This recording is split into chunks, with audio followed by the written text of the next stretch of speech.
तो चलिए आज के इस वीडियो क्लास में सभी बच्चों का स्वागत है। और आज हम लोग इंग्लिश का चैप्टर 8 मदर टेरेसा की जो स्टोरी है हम लोग पिछली वीडियो क्लास में पढ़ चुके हैं। इसका इंग्लिश टू हिंदी मीनिंग हम लोग पढ़ चुके हैं।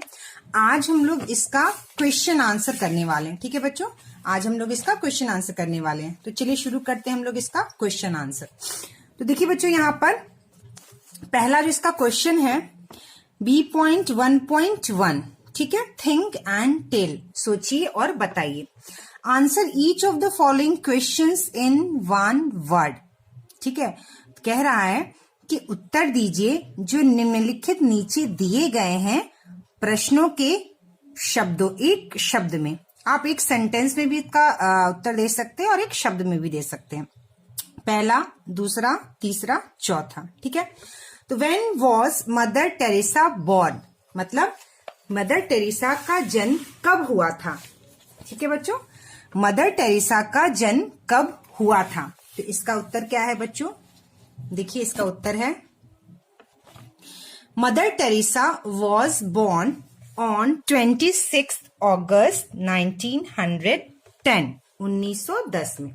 मदर टेरेसा का जन्म 26 अगस्त 1910 में हुआ था। ये पूरा सेंटेंस हुआ। अगर जैसे कि प्रश्न में कहा गया कि आप इसका एक शब्द में उत्तर दीजिए, तो आप यहां लिखेंगे सिर्फ 26 अगस्त 1910। ठीक है, तो सेंटेंस और वर्ड दोनों में भी हम इसका आंसर दे सकते हैं। चलिए बच्चों, दूसरा क्वेश्चन है how many years did Mother Teresa teach as a school teacher. तो मदर टेरेसा ने एक टीचर के रूप में, स्कूल की टीचर के रूप में कितने साल पढ़ाया। ठीक है, तो देखिए बच्चों, इसका आंसर कैसे हम ढूंढेंगे, कैसे हम निकालेंगे, ये भी हमें जानना जरूरी है। तो देखिए यहाँ पे लिखा होगा, एक लाइन यहाँ पे पढ़िए। She took her initial vows as a nun from 1931 to 1948. ठीक है, Mother Teresa taught at Saint Mary's High School Kolkata. आपने देखा कि 1931 से लेकर 1948 तक मदर टेरेसा ने Saint Mary High School Kolkata में एज ए स्कूल टीचर पढ़ाया था। तो अगर आप 1948 में 1931 को घटाएंगे तो करीब करीब आपका करीब ने मतलब 17 साल आएगा। ठीक है, तो मदर टेरेसा ने 17 साल तक एज ए स्कूल टीचर पढ़ाया था। तो Mother Teresa taught for 17 years as a school teacher. ठीक है, कितने साल तक, अगर वन वर्ड में देना तो सिर्फ आप 17 ईयर्स भी लिख सकते हैं। मैंने सेंटेंस में भी इसको लिखा है, आप चाहे तो सिर्फ वर्ड भी लिख सकते हैं और पूरा सेंटेंस भी लिख सकते हैं। तो 17 साल तक मदर टेरेसा ने एक स्कूल टीचर के रूप में पढ़ाया था। ठीक है, तीसरा क्वेश्चन, चलिए हम लोग देखते हैं तीसरा क्वेश्चन। तो तीसरा क्वेश्चन ये कह रहा है बच्चों, in which country was Mother Teresa born. Mother Teresa का जन्म कहाँ हुआ था। तो इसका उत्तर है बच्चों, Mother Teresa was born in Macedonia. ठीक है, कहाँ जन्म हुआ था, मैकेडोनिया में। चलिए चौथा क्वेश्चन है, what did Mother Teresa do in 1950। तो 1950 में मदर टेरेसा ने क्या किया। तो देखिए यहाँ पर, यहाँ 1950 है। She had no fun. She started an open-air school for slum children. In 1950, she started the Missionaries of Charity. तो 1950 में मदर टेरेसा ने मिशनरीज ऑफ चैरिटी की खोला था, शुरू किया था। तो इसका आंसर क्या लिखेंगे बच्चों हम लोग, In 1950 mother Teresa started the Missionaries of Charity. ठीक है, क्या उत्तर लिखेंगे इसका आंसर हम लोग, इन 1950 में mother Teresa started the missionaries of charity. Mother Teresa ने शुरू किया था मिशनरीज ऑफ चैरिटी को। तो चलिए हम लोग इसका दूसरा क्वेश्चन देखते हैं। B.2 थिंक एंड राइट, सोचिए और लिखिए। Right T for true and F for false statements. तो सही के लिए T यानी ट्रू, ट्रू मीन्स सही, और फॉल्स के लिए F यानी फॉल्स मीन्स गलत, जो स्टेटमेंट नीचे दिया हुआ है। तो पहला है, Mother Teresa was awarded the Nobel Prize in 1980। तो देखेंगे बच्चों इसका आंसर हम लोग, क्या मदर टेरेसा को नोबेल प्राइज 1980 में मिला था, 1980 में मिला था? तो देखिए बच्चों यहाँ पे award of and the Nobel Prize peace 1979, नहीं, नोबेल प्राइज जो है, नोबेल पीस प्राइज जो है मदर टेरेसा को 1979 में मिला था, और ये प्रश्न में कह रहा है कि 1980 में मिला था। तो ये स्टेटमेंट जो है क्या है बच्चों, गलत है। तो हम गलत के लिए क्या लिखेंगे, एफ यानी फॉल्स। दूसरा, Mother Teresa was a doctor, mother Teresa क्या डॉक्टर थी? वॉज मीन्स था या थी, मदर टेरेसा क्या डॉक्टर थी? तो नहीं, मदर टेरेसा टीचर थी, इसलिए ये भी गलत है। She was awarded the Pope John 10th 11th 12th 13th peace prize. तो यहां पे देखिए पोप जॉन 13 पीस प्राइज जो है मदर टेरेसा को मिला था। तो यानी कि यह जो स्टेटमेंट है बच्चों, यह जो स्टेटमेंट है ये क्या है, सही है, यानी ट्रू है। ट्रू के लिए टी लिखेंगे। She got the Nobel Prize for chemistry, नहीं, उनको नोबेल प्राइज केमिस्ट्री के लिए नहीं मिला था, देश की गरीबों की सेवा करने के लिए मिला था। ठीक है, तो ये हो गया फॉल्स। चलिए नेक्स्ट है B.2.2 answer the following questions. तो इसका हम लोग आंसर लिखेंगे। तो 1 2 3 क्वेश्चन है बच्चों, पहला, दूसरा, तीसरा। तो चलिए इसको करते हैं। Why is Mother Teresa remembered, कह रहा है वाई, क्यों मदर टेरेसा को रिमेम्बर्ड याद किया जाता है। ठीक है, मदर टेरेसा को क्यों याद किया जाता है? तो इसका आंसर क्या लिखेंगे बच्चों, देखिए हम लोग यहां पर B.2.2 mother Teresa, why mother Teresa is remembered. तो उसका पहला का आंसर है ये, मदर टेरेसा इज, सॉरी यहां पर कैपिटल टी होगा बच्चों, ठीक है, Mother Teresa is remembered for her great service to mankind. तो देखिए बच्चों, सर्विस का अर्थ होता है सेवा, ठीक है, सेवा करना। मैन काइंड का अर्थ होता है मानव जाति, ठीक है। तो मानव की सेवा, लोगों की सेवा, गरीब की जो सेवा मदर टेरेसा ने की थी, मानव जाति की जो सेवा मदर टेरेसा ने की थी निस्वार्थ भाव से, इसके लिए उन्हें याद किया जाता है, ठीक है। She devoted her life to serving the poor, उन्होंने अपनी पूरी जिंदगी को लगा दिया था गरीबों की सेवा में, ठीक है, गरीबों की देखभाल में, गरीबों की सेवा में, जरूरतमंद की सेवा में उन्होंने अपनी पूरी जिंदगी को लगा दिया था।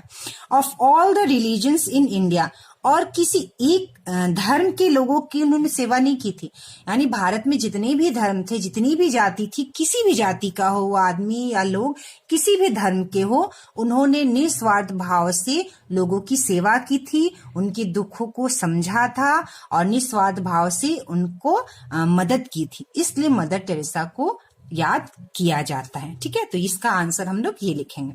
चलिए दूसरा क्वेश्चन देखते हैं। दूसरा क्वेश्चन है बच्चों B.2.2 का, name the awards that have been given to Mother Teresa. Name the awards, ठीक है, कौन कौन से उनको पुरस्कार मिले थे, वह मदर टेरेसा को जो जो पुरस्कार मिले थे उनका नाम बताइए या नाम लिखिए। तो हम लोग कौन देखेंगे कौन कौन सा अवार्ड मिला था। तो यहाँ पे इसका सेकंड का उत्तर लिखेंगे बच्चों, name of awards that have been given to Mother Teresa. नाम, पुरस्कारों के नाम जो मदर टेरेसा को दिए गए थे। पहला, pope John 13th peace prize, ये 13 होगा, ठीक है, Pope John 13 peace prize, Magsaysay award, Bharat Ratna, और चौथा अवार्ड है नोबेल पीस प्राइज, ठीक है। तो ये 4 पुरस्कार जो थे वह मदर टेरेसा को मिले थे। चलिए अब हम लोग तीसरा क्वेश्चन पे चलते हैं। What has Mother Teresa made people realise, कहने का मतलब मदर टेरेसा ने लोगों को क्या रियलाइज कराया, मतलब उनको क्या समझाया, उनको किस बात का एहसास कराया, ठीक है। रियलाइज का मतलब होता है एहसास करना, ठीक है। तो मदर टेरेसा ने लोगों को क्या एहसास कराया, क्या उनको बताया।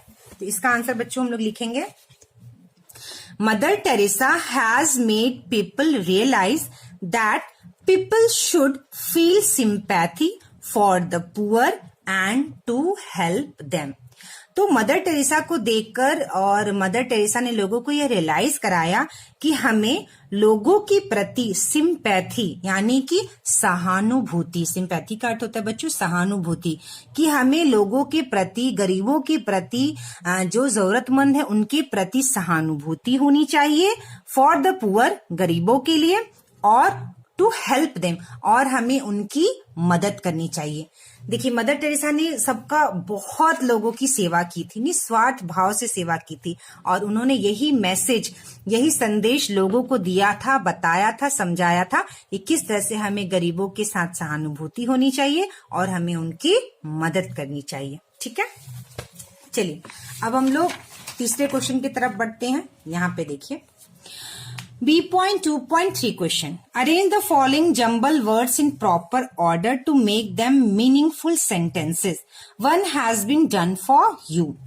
Arrange कह रहा है, इसको आप अरेंज करिए, ठीक है, एक साथ लगाइए। The following jumble words. यहाँ पे जो वर्ड दिए गए हैं बच्चों, कोई सेंटेंस का वर्ड है जिसे आगे पीछे करके लिख दिया गया है। ठीक है, जंबल वर्ड का मतलब होता है आगे पीछे करके, उल्टा पुल्टा करके रख देना। In proper order to make, और हमें क्या करना है कि इन्हें सही शब्दों को अरेंज करना है, सही क्रम में लिखना है, और इसका मीनिंगफुल सेंटेंस मतलब उससे कोई मीनिंग निकलना चाहिए। One has been done for you, एक जो है आपके लिए करके दिया गया है। तो देखिए यहाँ पे क्या किया है, among started she the poor leaving. अगर आप इसको पढ़िए, among started she the poor leaving, तो इसका कोई मीनिंग नहीं निकल रहा है, मतलब इसका कोई अर्थ नहीं निकल रहा। मीनिंग का, मीनिंगफुल मतलब अर्थ होना चाहिए, मीनिंग का मतलब अर्थ। तो आप अगर इसको इस तरह से पढ़ेंगे तो इसका कोई अर्थ नहीं निकल रहा। अब हम इसे क्या करेंगे, अरेंज करेंगे, सही तरीके से इसको लिखेंगे।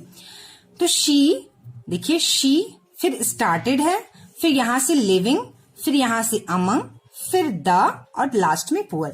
She started living among the poor, तो इसका मीनिंग निकला, इसका अर्थ निकला। इसका अर्थ क्या निकला बच्चों, शी मतलब वह, उन्होंने स्टार्टेड शुरू किया, लिविंग अमंग द पुअर, गरीबों के साथ रहना उन्होंने शुरू किया, या उन्होंने गरीबों के साथ रहना शुरू किया। अमंग मतलब गरीबों के बीच, उनके साथ, ठीक है, तो उन्होंने गरीबों के बीच रहना शुरू किया, तो इसका मीनिंग निकला।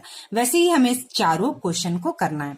तो चलिए हम लोग पहला पढ़ते हैं बच्चों, loved is and respected she, इसका कैसे हम लोग अर्थ लिखेंगे, देखिए she is loved and respected, क्या लिखेंगे इसका सही meaningful sentence, she is loved and respected, इसका आंसर हुआ किसका, इस वाले का आंसर। ठीक है, देखिए she is loved and respected, जो मैंने कॉपी में लिखा है, ठीक है, मतलब उसे प्यार किया गया और उनका सम्मान किया गया।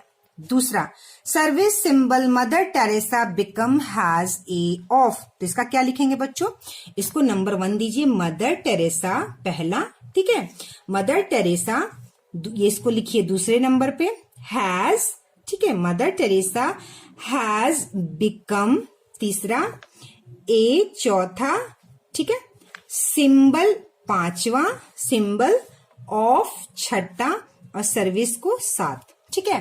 यानी कि हम इस तरीके से इसको पढ़ेंगे, mother Teresa has become a symbol of service, ठीक है, मदर टेरेसा जो है वो समाज सेवा की भावना के लिए उन्हें जाना जाता है। एक सिंबल, एक प्रतीक, सिंबल मतलब प्रतीक, मतलब मदर टेरेसा को उनके सेवा के लिए, सेवा के प्रतीक के लिए जाना जाता है, ठीक है, इसका यह मीनिंग हुआ, Mother Teresa has become a symbol of service.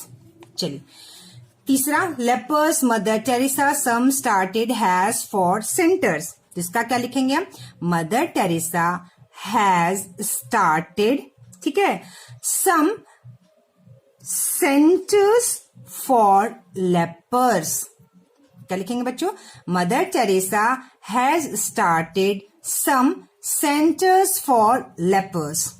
चौथा, हर वंस विजिटेड पोप, ठीक है, उसका क्या लिखेंगे, पोप, ठीक है, visited her once, Pope visited her once, एक बार पोप उनसे मिले। इसका मीनिंग क्या हुआ, एक बार पोप उनसे मिले।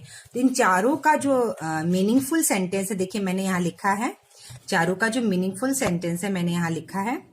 पहला, she is loved and respected.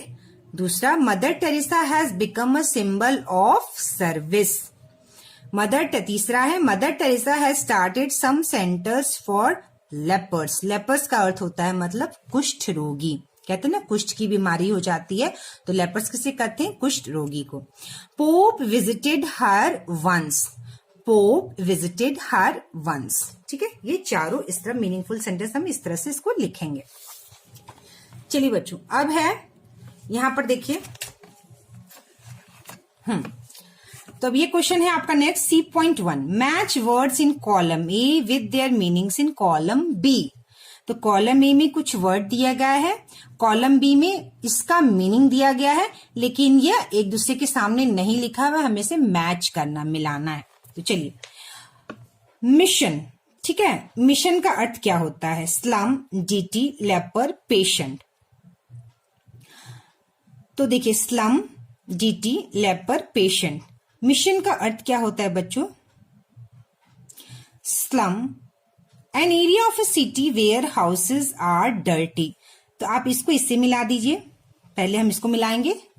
Slum क्या अर्थ होता है बच्चों, एक ऐसा एरिया होता है, एक ऐसा जगह होता है जहां जो घर होते हैं वह गंदे होते हैं। ठीक है, गंदे तरह से होते हैं, साफ सफाई नहीं होती है। तो an area of a city where houses were are dirty. अब यहाँ पे देखिए, डीटी, DEITY का अर्थ होता है गॉडेस, मतलब देवता, या कहते हैं ना देवता, गॉडेस, देवी। डीटी का अर्थ होता है गॉडेस, गॉडेस मीन देवता या देवी। लेपर, लेपर का अर्थ होता है बच्चों person suffering from leprosy. Leper उसे कहते हैं जो पर्सन सफर करता है लेप्रोसी से। कोई भी पेशेंट यानी पर्सन, कोई भी आदमी जिसे कुष्ठ रोग होता है उसे लेपर कहते हैं। ठीक है, तो इसका इससे मिलान हो गया। पेशेंट, पेशेंट का अर्थ क्या होता है, one who is under treatment. Patient वो होता है जिसका ट्रीटमेंट किया जा रहा है। ठीक है, जिसका इलाज, ट्रीटमेंट का अर्थ होता है बच्चों इलाज, यानी कि पेशेंट वह होता है जिसका इलाज किया जाता है। तब देखिए, मिशन बच गया। मिशन का अर्थ होता है centres for helping the homeless and needy.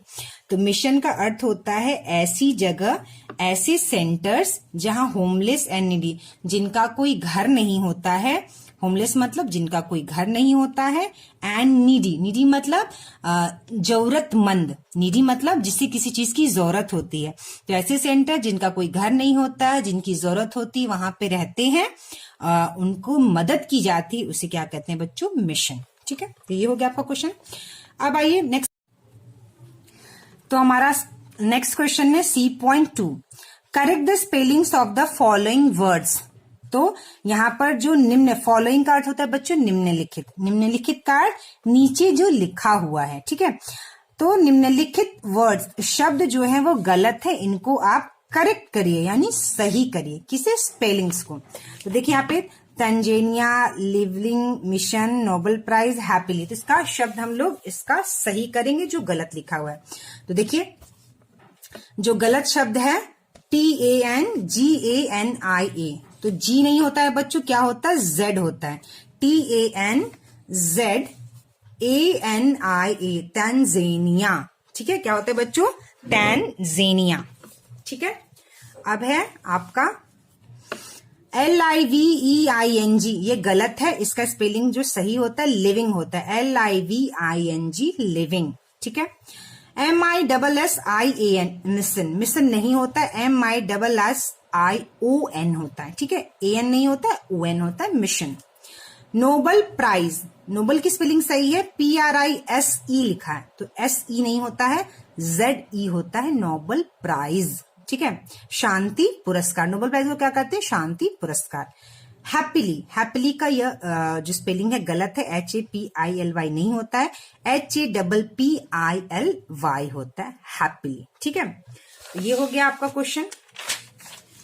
चलिए बच्चों, अब हम लोग इसको देखते हैं, ये वाला क्वेश्चन करते हैं हम लोग, ग्रामर पार्ट। ठीक है, तो इसमें क्या दिया गया है बच्चों, इसमें यह दिया गया है, fill in the blanks with the correct form of verbs given in brackets to make passive sentences. ठीक है, to make passive sentences. तो ये जो सेंटेंस दिए गए हैं इसे हमें पैसिव सेंटेंस में चेंज करना है। अब देखिए बच्चों, यहां पर आ जाती है बात कि ग्रामर का ये पोर्शन है। ठीक है, तो ग्रामर आपको समझने के लिए आपको बेसिक ग्रामर की जानकारी होनी चाहिए। तो बेसिक ग्रामर में क्या होता है, एक एक्टिव सेंटेंस होता है। ठीक है, क्या होता है बच्चों, एक्टिव सेंटेंस होता है जिसे हम पैसिव सेंटेंस में चेंज करते हैं। ठीक है, पैसिव सेंटेंस में चेंज करते हैं।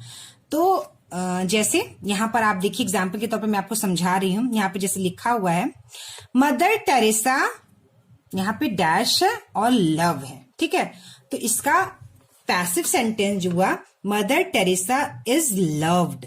क्या हुआ बच्चों, मदर टेरेसा यहां पे लिखेंगे इज लव्ड, मदर टेरेसा प्यार किया गया। Is plus past participle form of verb, जो वर्ब होता है, क्रिया होता है, उसका जो पास्ट वर्ब का जो पास्ट पार्टिसिपल का जो फॉर्म होता है वह लगता है यहाँ पे इज के साथ। दूसरा है शॉप डैश यस्टरडे, तो शॉप्स वर क्लोज्ड यस्टरडे, तो शॉप्स क्या हो जाएगा, WERE were close, CLOSED close. तो इस बात को हमेशा ध्यान रखिए, जो पास्ट पार्टिसिपल होता है बच्चों, पास्ट पार्टिसिपल वर्ब जो होता है उसमें ED लगता है। वर्ब में क्या लगता है बच्चों, पास्ट पार्टिसिपल वर्ब में ED लगता है। जैसे LOV है तो D लग गया, लव्ड हो गया, क्लोज है तो D लग गया, क्लोज्ड हो गया। ठीक है, और सिंगुलर के साथ इज लगता है और प्लूरल के साथ वर लगता है। ठीक है, WERE। जैसे सम सेंटर्स ऑफ लेपर्स, तो क्या हो जाएगा बच्चों, यहां पे देखिए प्लूरल है, लेपर्स है, S लगा हुआ है, तो S लगा रहेगा तो WERE वर। ठीक है, पास्ट, वॉज का पास्ट होता है वर, वर स्टार्टेड, STARTED स्टार्टेड। देखिए मैंने कहा था ना, या तो ED को ऐड करते हैं या तो D को ऐड किया जाता है वर्ब के पास्ट पार्टिसिपल फॉर्म बनाने के लिए, या तो ED या तो D। E है तो आप D ऐड करेंगे, और अगर E नहीं है लेटर के बाद तो ED ऐड करेंगे, तो वो पास्ट पार्टिसिपल बनता है वर्ब का।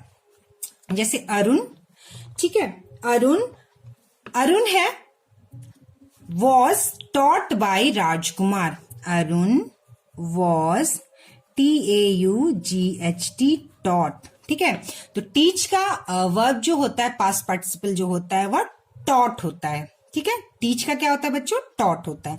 Arun was taught by Rajkumar. She, ठीक है, अब क्या है बच्चों, she dash for her best performance reward, तो यहां पे क्या लिखेंगे बच्चों, शी वॉज, यहां लिखेंगे रिवॉर्डेड। क्या लिखेंगे बच्चों, इसको हम लिख देंगे रिवॉर्डेड। ठीक है, मतलब उसको उसके बेस्ट परफॉर्मेंस के लिए रिवॉर्ड मिला, पुरस्कार मिला या सम्मानित किया गया। गांधी जी, ठीक है, गांधी जी क्या लिखेंगे, was respected, Gandhi ji was, यहां पे क्या लिखेंगे बच्चों, रेस्पेक्टेड। क्या लिखेंगे बच्चों, रेस्पेक्टेड, ED लग जाएगा इसमें, क्या लगेगा इस बच्चों इसमें, ED। Gandhi ji was respected all over the world. ठीक है, गांधी जी को सम्मान किया जाता है पूरे विश्व में। अब है students dash by there teachers, students है, स्टूडेंट्स है बच्चों, तो मैंने बताया था जब भी प्लूरल होगा तो वर लगेगा।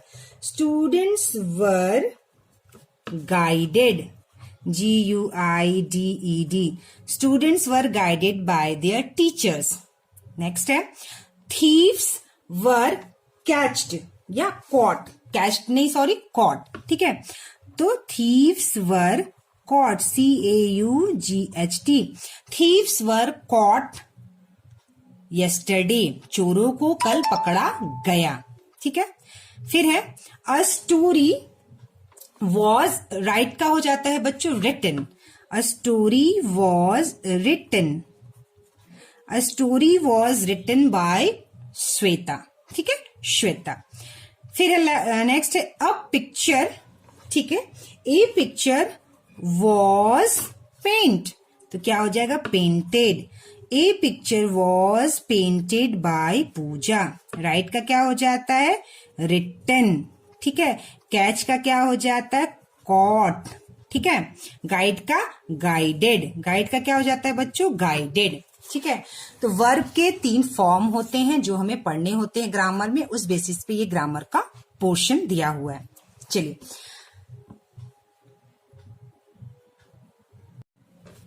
तो चलिए हमारा नेक्स्ट क्वेश्चन है बच्चों, discuss the following in groups. Discuss means चर्चा कीजिए, फॉलोइंग जो दिया गया है ग्रुप्स यानी समूह में।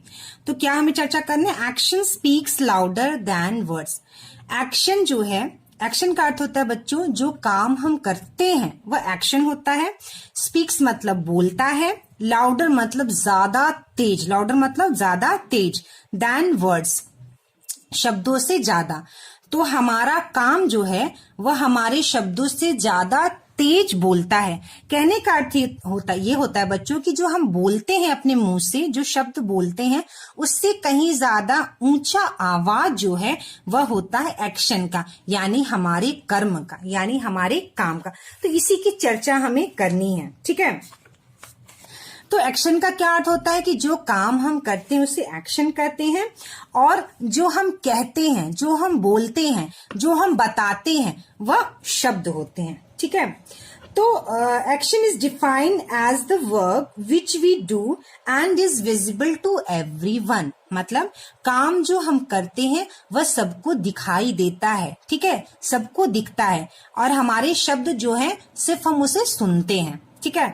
तो एक्शन जो है वो ज्यादा तेज बोलता है, किससे, शब्दों से। जब हम कोई काम करते हैं बच्चों तो उस काम को करने से हमें रिजल्ट मिलता है, ठीक है। हम उस काम को पूरा करते हैं तो हमें इस काम से करने से सफलता मिलती है। लेकिन शब्द सिर्फ हम बोलते हैं कि हम ये काम कर लेंगे, और लेकिन करते नहीं है। और एक इंसान है जो बोलता तो नहीं है कि हम ये काम करेंगे, लेकिन वह काम करता है और लोगों को दिखता है। जिसे मान लीजिए अगर एग्जाम्पल हम विद्यार्थी के तौर पे ले ले, स्टूडेंट के तौर पे 2 बच्चे हैं, ठीक है। एक बच्चा बोलता है कि मैं खूब पढ़ाई करूंगा, मैं खूब पढ़ूंगा, मैं खूब मेहनत करूंगा, मैं खूब लिखूंगा, मैं दिन रात पढ़ूंगा, सिर्फ बोलता है। और एक बच्चा जो बोलता नहीं है लेकिन वह 2 घंटा 4 घंटा रोज पढ़ता है, मेहनत करता है, लिखता है, पढ़ाई करता है, मन लगाता है, मेहनत करता है। और एक बच्चा सिर्फ बोलता है, ठीक है। तो जो बोलता है उसकी चीजें लोग सिर्फ सुनते हैं, और जो नहीं बोलता है, कर्म करता है, वह दिखता है कि वह बच्चा कितना मेहनत कर रहा है। तो कर्म हमें दिखता है और बोली हमें सिर्फ सुनाई देती है, और उसका कर्म दिखाई नहीं देता। लेकिन ऐसा ये नहीं है कि जो बोलते हैं वो नहीं करते हैं। जो बोलते हैं वो भी कार्य करते हैं, वो भी काम करते हैं। लेकिन बहुत बार ऐसा होता है कि कुछ सिर्फ बोलते हैं और काम नहीं करते, और बहुत लोग बोलते हैं और काम भी करते हैं। तो इसके बारे में जस्ट चर्चा करनी, इसे आपको लिखना नहीं है, ठीक है। चलिए अब नेक्स्ट है composition. Right a paragraph in about 100 words on the best student of your class. तो हमें एक पैराग्राफ लिखना है 100 शब्दों में, बेस्ट स्टूडेंट यानी सबसे अच्छा स्टूडेंट आपकी क्लास का।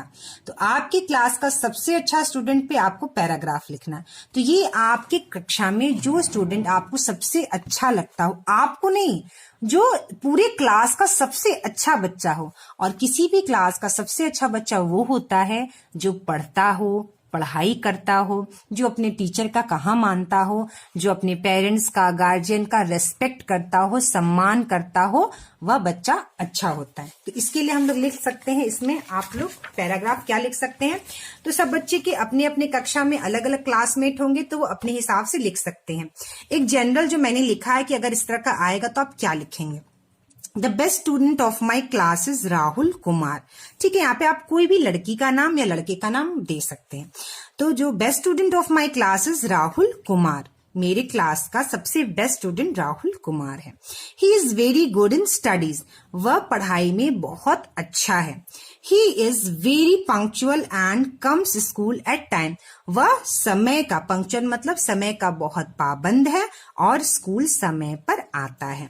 He is always attentive in the class, वह क्लास में हमेशा ध्यान लगाकर रखता है, ठीक है, बहुत अटेंटिव रहता है। ही ऑलवेज, सॉरी यहाँ पे 2 बार मैंने लिख दिया है, एक काट दीजिए, ठीक है। ही always obeys his class teacher, वह अपने क्लास टीचर का हमेशा बात मानता है, कहा मानता है, ठीक है। He is very shy in nature, वह स्वभाव से बहुत शर्मीला है। ही स्पीक्स वेरी पोलाइटली, वह बोलता है बहुत अच्छे से, पोलाइटली मतलब विनम्र, बहुत नम्र भाव से बोलता है। He is very well behaved and respect his teachers, parents and elders, वह, उसका जो स्वभाव है वह बहुत अच्छा है और वह अपने टीचर का रेस्पेक्ट करता है, सम्मान करता है, अपने पेरेंट्स यानी अपने माता पिता का सम्मान करता है और अपने एल्डर्स, अपने बड़ों का सम्मान करता है, ठीक है। He is very helpful and cooperative, वह बहुत ही मददगार यानी मदद करता है, कोऑपरेटिव और दूसरों का हेल्प करता है। कोऑपरेट मतलब किसी के साथ मिलजुल कर रहना, ठीक है। तो उसके अंदर मदद करने की भावना है, वो बहुत ही, उसका स्वभाव जो है वो हेल्प करता है दूसरों की, और कोऑपरेटिव एक दूसरे के साथ मिलजुल कर, उसकी भावना मिलजुल कर रहने की है, ठीक है। तो ये हम लोग लिख लेंगे best student of my class पर पैराग्राफ। तो आप लोग इसका स्क्रीनशॉट लेकर रख लीजिए और जो भी मैं वर्क करवाती हूँ, लिखवाती हूँ, उसे आपको अपने नोटबुक में जरूर नोट करना चाहिए, ठीक है। चलिए अब आइए, हमारा सबसे लास्ट क्वेश्चन है बच्चों इसका translation. Translate the following sentences into English. यहाँ पर जो सेंटेंस दिए गए उसको आपको इंग्लिश में लिखिए। पहला है, मदर टेरेसा विश्व की एक महान महिला थी। क्या लिखेंगे बच्चों हम लोग? Mother Teresa was a great women of the world, इसका ट्रांसलेशन हुआ, ठीक है। दूसरा है, हमें गरीबों की सेवा करनी चाहिए। तो क्या लिखेंगे बच्चों? We should serve the poors, ठीक है। सर्व मतलब सेवा, हमें गरीबों की सेवा करना चाहिए। शुड मतलब चाहिए, पुअर्स मतलब गरीब। We should serve the poors. चलिए तीसरा है, अब देखिए, प्यार ही जीवन है, ठीक है। इसका क्या लिखेंगे ट्रांसलेशन? लव इज लाइफ, प्यार ही जीवन है, लव इज लाइफ। अब है पेड़, चौथा, पेड़ हमारे मित्र हैं। इसका क्या लिखेंगे बच्चों? ट्रीज आर आवर फ्रेंड्स, पेड़ हमारे मित्र हैं, ठीक है। चलिए फिफ्थ देखते हैं, हमें पेड़ बचाना चाहिए। क्या करना चाहिए बच्चों? हमें पेड़ बचाना चाहिए, काटना नहीं चाहिए। तो इसका क्या लिखेंगे? We should save trees, save मतलब बचाना, शुड मतलब चाहिए, वी मतलब हम, हमें पेड़ बचाना चाहिए। वी शुड सेव ट्रीज, ठीक है। चलिए सेवेंथ है, सिक्स्थ है, कर्म ही पूजा है, कर्म ही पूजा है। तो वर्क इज वर्शिप, वर्शिप मतलब पूजा, वर्क मतलब कर्म, वर्क इज वर्शिप, कर्म ही पूजा है, ठीक है। अब है नेक्स्ट बच्चों, श्रीदेव एक आदर्श शिक्षक हैं। श्रीदेव एक आदर्श शिक्षक हैं। आदर्श का हिंदी इंग्लिश होता है बच्चों आइडल। तो Shridev is an idol teacher, Shridev is an ideal teacher, ठीक है। अब है, मैं अपने माता पिता की आज्ञा मानता हूं, ठीक है। इसका क्या लिखेंगे हम लोग ट्रांसलेशन बच्चों? आई ओबे माई पेरेंट्स, पेरेंट्स का अर्थ होता है माता पिता, ओबे मतलब आज्ञा, ठीक है। आई ओबे माई पेरेंट्स, मैं अपने माता पिता की आज्ञा मानता हूं।